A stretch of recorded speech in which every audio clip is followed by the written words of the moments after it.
Nagkamali ang Memphis Grizzlies mga idol. Sa ating nagdaang balita ay hindi nga po nila ibibigay ang natitirang 12.5 million na sasahurin nitong si Brandon Clark para sa seasong ito.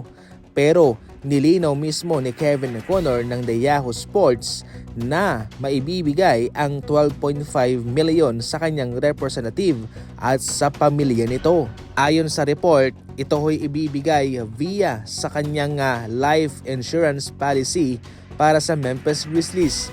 Kaya matatanggap po ng kanyang kampo at ng kanyang pamilya ang nasa 12.5 million na sasahurin niya. Dismayado ang agent ni Brandon Clark sa natanggap niyang impormasyon dahil hindi raw po ito totoo. Samantala, interesado naman ang Real Madrid kay Lester Quinones ng NBA. Gustong kunin ng Real Madrid itong si Lester Quinones para maging extra point guard sa kanilang kupunan mga idol. At pwede rin naman siya maging shooting guard.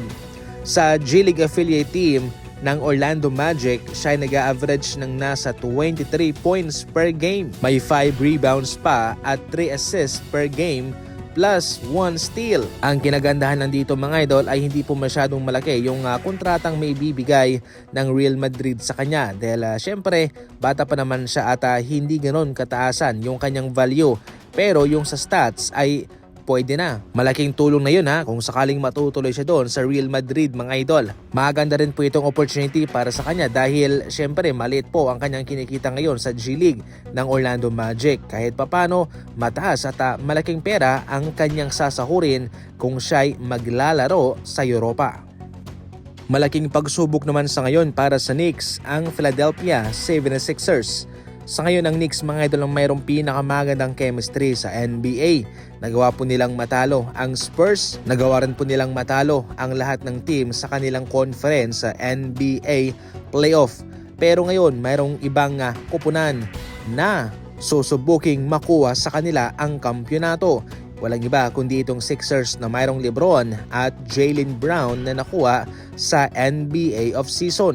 Lamang sa chemistry itong New York Knicks mga idol. Pero kung maganda ang chemistry nitong 76ers, mas lalakas pa po ito sa kanila. Sila na nga rin po mga idol ang inilagay ng NBA sa opening day bilang magtutuos kagad mga idol. Siyempre makakaakit po ito ng maraming viewership. Tanging si LeBron James mga idol ang nagpalaki palalo sa 76ers.